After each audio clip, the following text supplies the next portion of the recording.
क्या आपके पैसे भी महीना ख़त्म होने से पहले ही ख़त्म हो जाते हैं? तो इस वीडियो को ज़रूर देखिए, ये वीडियो आप ही के लिए है। इस वीडियो को देखने के बाद आप इंशाल्लाह ताला 100% तक अपनी ज़िंदगी में बदलाव ला सकते हैं, क्योंकि इस वीडियो के अंदर हम ऐसी 10 बातों का जिक्र करेंगे जिस पर अमल करके आप इंशाल्लाह ताला पैसों को अच्छे तरीके से मैनेज करना सीख सकेंगे। आइए तो देर किए बगैर अपनी वीडियो को करते हैं स्टार्ट। ये वीडियो बहुत ज़्यादा इंफॉर्मेटिव आपके लिए होने वाली है। तो सबसे पहला पॉइंट हम जो आपसे डिस्कस करेंगे वो है make your own budget. Make your own budget, अपने घर का बजट बनाइए। आपकी जितनी भी मंथली अमाउंट है, चाहे आप सैलरी बेस्ड पर्सन है या आपका अपना बिजनेस है, आप अपने टोटल अमाउंट को 3 हिस्सों में डिवाइड कीजिए।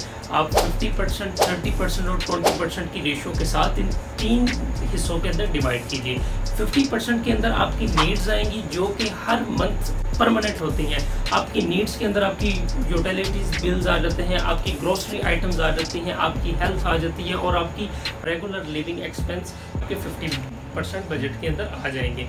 30% बजट के अंदर आपके ऐसे अखराजात जो कि डेली बेसिस के ऊपर नहीं होते, लाइक आपने किसी चीज़ की मेंटेनेंस करवानी है, आपने किसी डिनर पर जाना है, आपने अपने एंटरटेनमेंट के लिए यूज़ करना है, आपने आउटिंग के लिए जाना है, आपने रेस्टोरेंट्स वगैरह के अंदर जाना है। 30% के बजट के अंदर आपकी ऐसी चीज़ें कवर अप हो सकती हैं जो आपकी वांट्स है, आपकी नीड्स नहीं है, आप चाहते हैं सिर्फ उनको करना। उसके बाद हम 20% बजट की बात करें तो 20% के अंदर आपकी सेविंग्स, 10% आपकी सेविंग्स और 10% की आपकी इमरजेंसी कॉस्ट शामिल होगी। 10% सेविंग को आपने इस जगह पे अपने कलेक्ट करना शुरू करना है जहाँ पे सिवाय आपके और किसी को भी अंदाज़ा इस चीज़ का ना हो, ताकि आप उसको लंबे अरसे तक चला सकें। बाकी 10% इमरजेंसी इस सूरत में कि अगर कोई खुदा न खास्ता हादसाती मसला हो गया, कोई अचानक से एक्सीडेंट हो गया, वो 10% आप इमरजेंसी वाले पोर्शन के अंदर आपने रखे हैं, वो आपके उस वक्त काम आएंगे। तो सबसे पहला पॉइंट जो हमने कवर किया है, ये मोस्ट इम्पोर्टेंट पॉइंट है, आपके होम बजट की बेस ही ये चीज़ है। सेकंड नंबर के ऊपर जो हम आपसे पॉइंट डिस्कस करेंगे, keep track smaller expenses too. अपने छोटे छोटे अखराजात, जो ऐसे अखराजात जो डेली बेसिस के ऊपर आपके लग जाते हैं लेकिन आपको कोई पता नहीं चलता कि मेरे पैसे किस जगह पे लगे, अपने छोटे छोटे एक्सपेंसेस को आप काउंट करना शुरू कर दें। ऐसे बर्गर खाने चले गए या बाहर चले गए, आउटिंग पे चले गए, अपने फ्रेंड्स के साथ जाएं, आप किसी बर्थडे पार्टी के अंदर जाएं, तो आपके वो छोटे छोटे एक्सपेंस या आपके जो छोटे छोटे अखराजात हैं वहाँ पर आपके सर्व हो जाते हैं। आपके पैसे थोड़े थोड़े करके सर्फ होना शुरू हो जाते हैं। आप अपने ऐसे खर्चों को ट्रैक करना शुरू करें जो आपको पता भी नहीं चलता और आपकी जेब से निकलते रहते हैं। तो इन चीज़ों का आप ध्यान रखिए।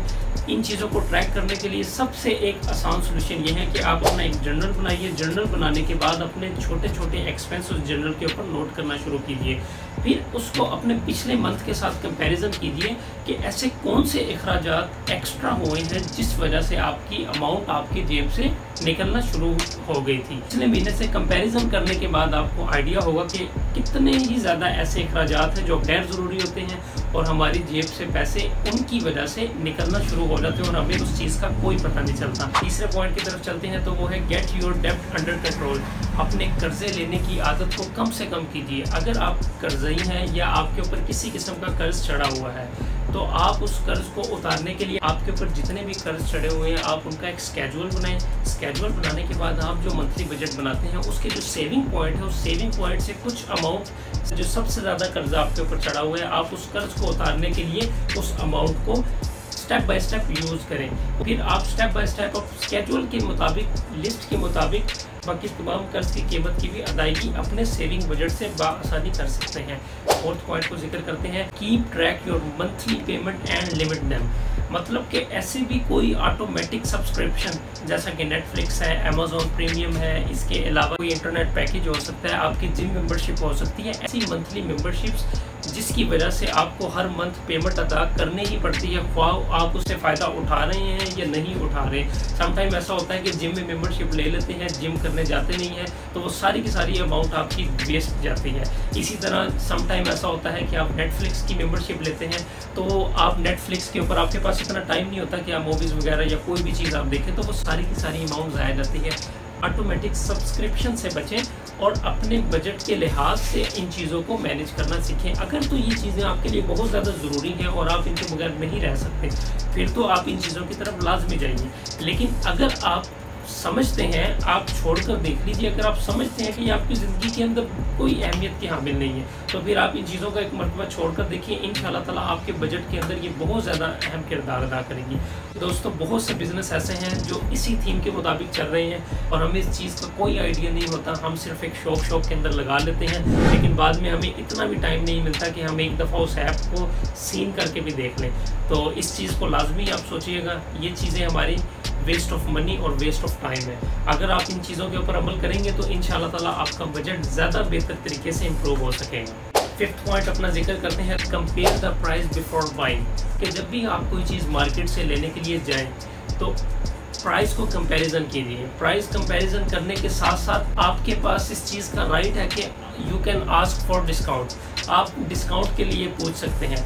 अगर आप डिस्काउंट के लिए नहीं पूछेंगे तो सामने वाला बंदा तो आपको सिर्फ सेल करने के लिए बैठा हुआ है। Ask for discount. इसके अलावा कभी भी सेल ऑफ़र की चीज़ों के अंदर आप ना पड़िए, क्योंकि सेल ऑफ़र जितनी भी होती हैं वो आप जानते ही हैं कि सिर्फ़ और सिर्फ एक बात होती है कि ये इस चीज़ के ऊपर ये सेल ऑफ़र आई है, वो ये भी एक बिज़नेस की किस्म है। हम इस चीज़ को सोचे बगैर सेल का नाम सुन के हम फौरी कोई भी चीज़ बाय करने चले जाते हैं।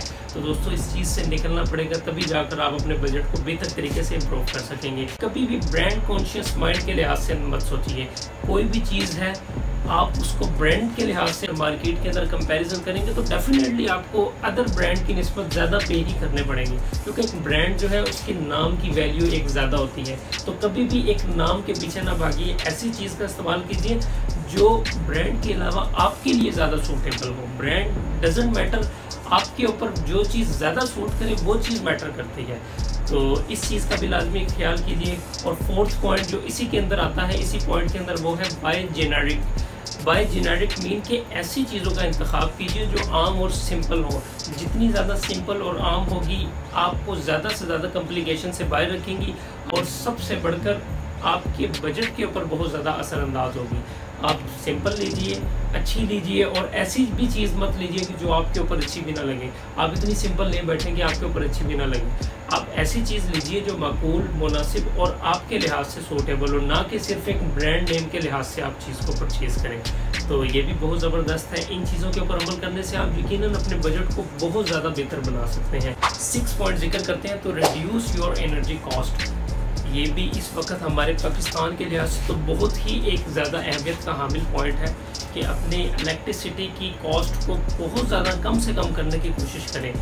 ऐसी चीज़ों का इस्तेमाल कीजिए जो कि एनर्जी सेवर हो। अपनी इलेक्ट्रिसिटी कॉस्ट को कम से कम करने की कोशिश कीजिए। ऐसी चीज़ों का इस्तेमाल कीजिए जो इन्वर्टर हो, जो कि पावर को सेव करने वाली हो। पाकिस्तान के अंदर 6 बजे से लेकर 10 बजे तक कोई भी ऐसी बड़ी हैवी पावर कंज्यूम करने वाली चीज़ को इस्तेमाल ना कीजिए, क्योंकि दिन की निस्बत इस स्पेसिफिक टाइम के अंदर जो इलेक्ट्रिसिटी की कंजम्पशन है उसकी यूनिट पर कॉस्ट बाकी और की निस्बत बहुत ज़्यादा होती है। 6 से लेकर 10 बजे तक iron, washing machine, microwave oven, dish washer, automatic washing machines, air conditioner वगैरह, रेफ्रिजरेटर वगैरह, इस किस्म की जो ज़्यादा पावर कंजम्पशन वाली आइटम्स हैं इनका इस्तेमाल बहुत कम कीजिए, खासकर इस पीरियड के दौरान। 7th पॉइंट को जिक्र करते हैं, तो स्पेंड योर एक्स्ट्रा और unexpected amount wisely.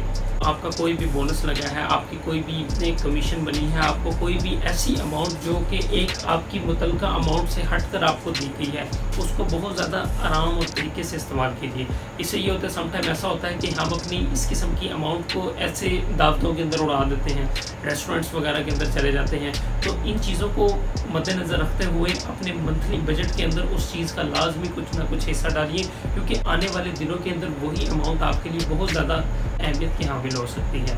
9th point, जब भी आप अपना मंथली बजट बनाएं तो उस बजट को बनाने के बाद आप कोई भी आइडिया, कोई भी टास्क अपने जहन के अंदर एक स्पेसिफिक पॉइंट के ऊपर मुख्तस कर लें कि आपने इस लेवल तक सेविंग करनी है और आपने इस लेवल तक जाना है। उसका टारगेट बनाएं। कोई भी चीज़ टारगेट बनाने या टास्क बनाने के बगैर कभी भी पाए तकमील तक नहीं पहुंच सकती।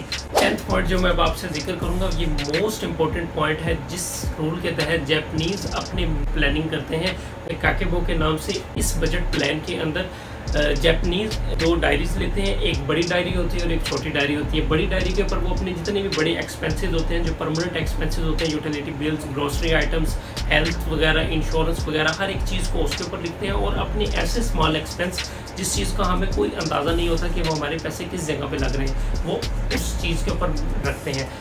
मीन्स के इन गोइंग अमाउंट और आउट गोइंग अमाउंट के दरमियान फिर कंपैरिजन करते हैं। कंपैरिजन करने से आपको ये बहुत बड़ा फ़ायदा होता है कि ऐसी गैर ज़रूरी जगह जहाँ पर आपकी अमाउंट बहुत ज़्यादा सर्व हुई होती है, तो नेक्स्ट मंथ आपके जब इस किस्म का मौका आता है तो आपको इस चीज़ का आइडिया होता है कि ये अमाउंट मेरी गैर ज़रूरी खर्च हो सकती है। तो इस रूल के तहत भी अमल करें। इस रूल के तहत जापानीज 35% जो है वो अपनी अमाउंट से अपनी सेविंग कर लेते हैं। तो ये भी बहुत ज़बरदस्त रूल है। कोई भी चीज़, जिस चीज़ का एक रिकॉर्ड हमारे पास मौजूद होता है, उस चीज़ को हम अच्छे तरीके से समझ भी सकते हैं और इसके ऊपर अमल करना भी मज़ीद आसान होता है और पिछले हमारे पास से कंपैरिजन करना भी आसान होता है। जो चीज़ हम सिर्फ एक माइंड के अंदर रखते हैं, सिर्फ हम सोचते हैं, सिर्फ हम बोलते हैं, उस चीज़ के ऊपर हम अमल कभी भी नहीं कर सकते जब तक वो हमारे पास रिटन फॉर्म के अंदर हमें बार बार रिमाइंडर नहीं करवाती। तो उम्मीद करते हैं कि ये वीडियो आपके लिए बहुत ज़्यादा इंफॉर्मेटिव रही होगी। थोड़ी सी काविश है, थोड़ी सी मेहनत है, ज़रूर इन पॉइंट्स के ऊपर अमल करें और अपने मंथली बजट प्लान को बेहतर से बेहतर बनाएं और अपनी सेविंग्स को बेहतर बनाएं। नेक्स्ट वीडियो तक के लिए अल्लाह हाफिज़, अपना ख्याल रखिएगा। प्लीज़।